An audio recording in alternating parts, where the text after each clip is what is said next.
Okay, so this is a video about the Canon XF400 menus. There are kind of two menus. You got this kind of menu system on here on the screen, and then you kind of got a more function one on the back of the camera. So I'm going to go over both of those, kind of just walk you through and see what there is. So I'm going to start with the one on the screen. One of the first things you can see here in the corner is I have it set to manual, this camera.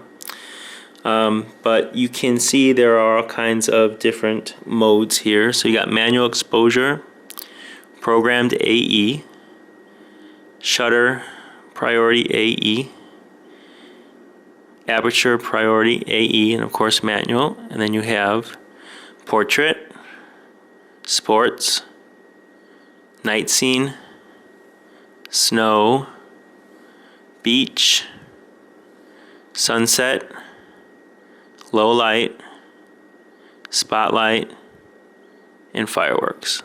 I usually keep it in manual, so that's that. And you just hit this little X here, and then your screen will tell you a couple things, but the other main thing here is when you want to go into the menus is this function button here. So you can adjust your iris. So right now it's at 2.8, but you can hit this and you can turn on your zebras. But if you go back, there's a knob on the back of the camera. Oops, my hand's probably blocking that. There's a knob on the back of the camera, but kind of like where the battery is. And if you click there, you can kind of move where you want it. So, and you can do that with your shutter. And if you hit this here, again, it's with your zebras. You can see here 70 or 100. You can turn those off. You hit back there and you click on here. Oops. You can adjust your shutter speed too. Now I have it set up a different way where you don't have to go through these menus to do all that. I can show you that when we're done. Same thing here for gain. Obviously, if you click on here, oops, you can adjust your gain. Now I have it under WideDR, and if you do keep it filming in WideDR, the lowest gain you can keep it as 9 dB, which I find kind of odd. I don't know why it's like that. But if you go to standard filming mode, you can go down to 0 dB. But if you're going to film in WideDR, which I've heard is recommended, the lowest gain you can keep is 9 dB. I like to use Kelvin for adjusting everything, but there are, for your white balance, you can do automatic, daylight, tungsten, obviously Kelvin, and set 1, and I believe this is set 2. Set 2. But I always keep it on Kelvin. So if you want to adjust it, you can hit that, and then you can use your knob here to adjust your Kelvin. Okay, BLC always on or off. I leave it on. And your focus, auto or manual. Oops. All right, and magnification, zoom, and the looks. I think this is, I want to say this is when you're doing your WideDR. So yeah, here's your standard recording. So again, if you want to go down to 0 dB, or if you kind of want the more polished look, you use the WideDR. And your last one is monochrome, so black and white. But I've heard that the WideDR is really good on here, so I'm going to keep it at that. And your audio. So I'm going to close this menu and go back to the next one. Okay, so there is another menu, and there's a button, a menu button by the battery. If you hit that, you will pull up the other part of the menu. Now I'm going to try to use the knob on this. My fingers are kind of like big to be touching the screen. I wish I had a little stylus that would work on the screen. But anyway, here we go. So here's your camera setup, and I've heard Canon really dumb these menus down and cleaned them up a bit, and they do look a lot cleaner than they were on my XF200, so take it for what it's worth. Anyway, under camera setup, you go down here and there's nothing underneath these. So this is basically what it is.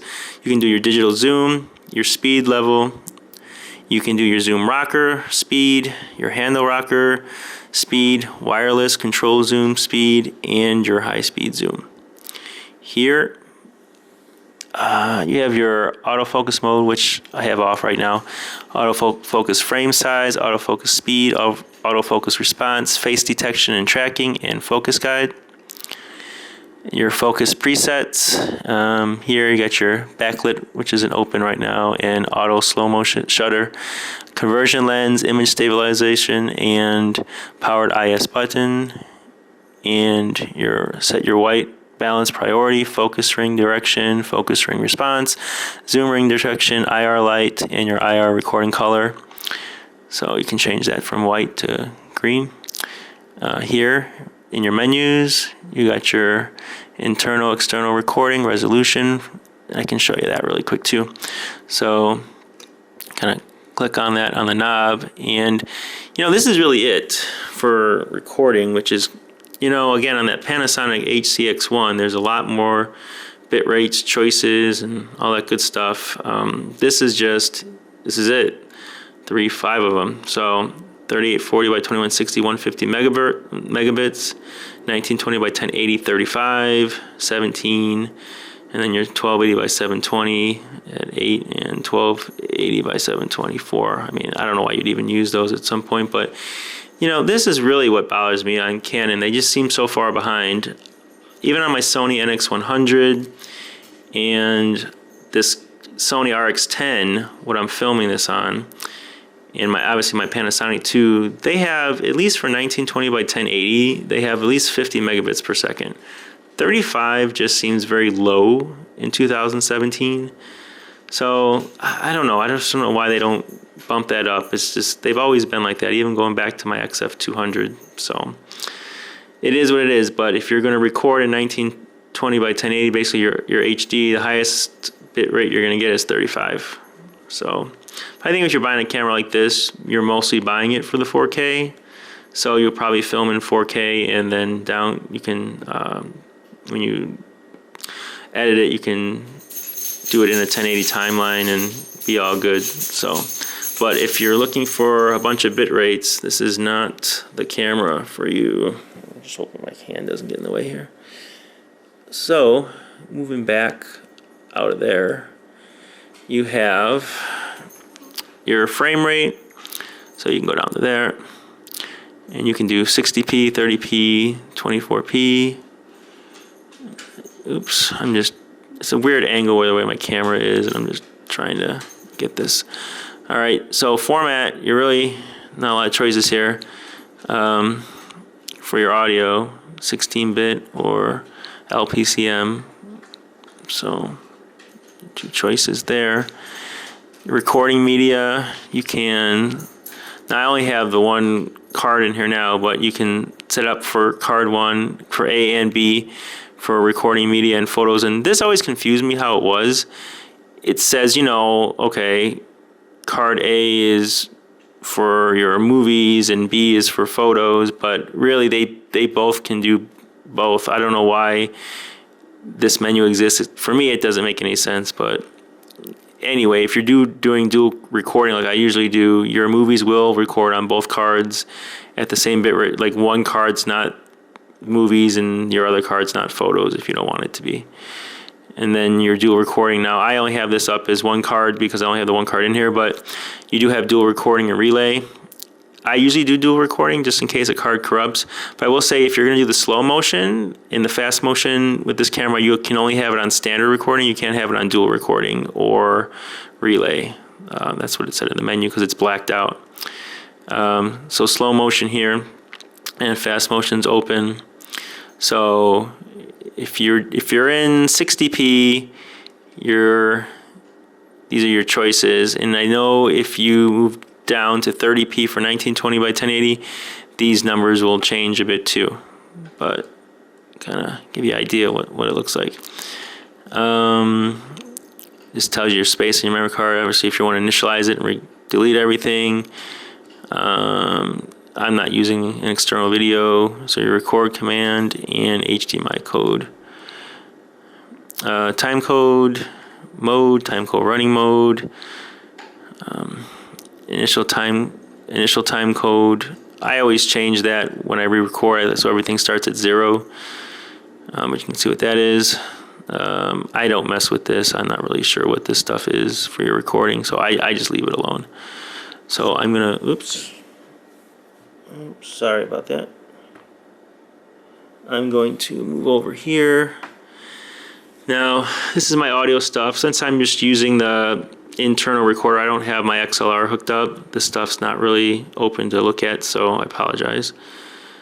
Some of that stuff is, but this is your headphones and your built-in mic. So here is your for your display.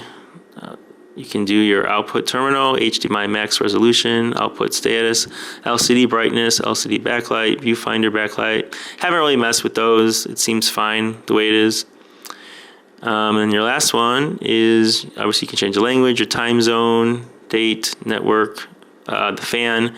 This is kind of important, I guess. For the fan, I would recommend keeping it on auto instead of having it always on. If you have it on, it will always be on even when recording, so you'd probably pick that up in your recordings. But when you have it on automatic, once you hit record, the fan turns off, and once you stop recording, the fan turns back on to cool it. One thing I did read though in the manual too is even if you have it on automatic where it turns off when you're recording, if the camera senses it's going to overheat, it will kick it on whether you want it to or not. So I don't know when that would happen. I guess it would depend on your shooting conditions. And your wireless remote, your power LED, tally lamp, access lamp, LED, remote terminal, assignable buttons. You can change what those are. So here, for example, your assignable button, you saw assignable button 1 over here on the bottom. You can change it, but for example, assignable button 2, these are like kind of, I just have it stock at the power IS, but you have your monitor channels, autofocus, manual focus, pre-record, record, review, magnification, photos, and off. I mean, you don't have a ton of choices. There's a couple more up here as well.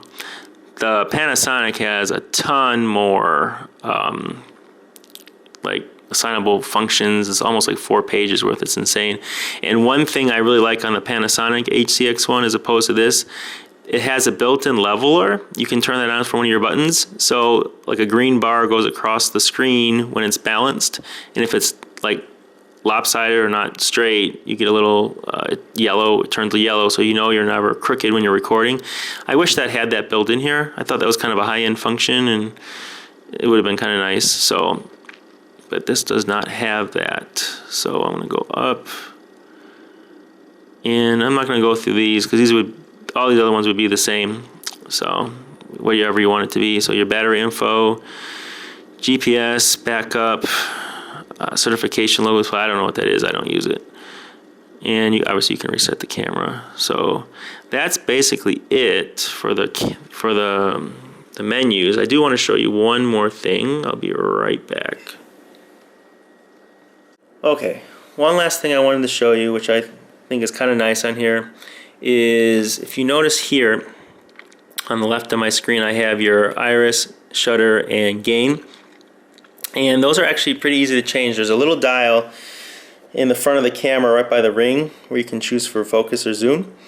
And you can access these 3 things without having to go in your menus. I'm going to try to reach over and see if I can get it, but it's kind of a weird angle. But here I'm touching the dial now, and I can actually just turn the dial and mess with my gain.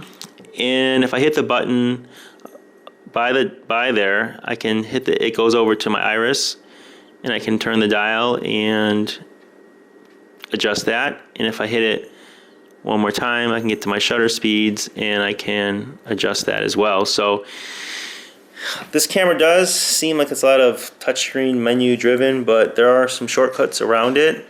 So if you were worried about something like that, this is kind of nice. It's a nice little shortcut. It's very fast. It's very convenient if that was something that you were concerned about or worried about. Thanks.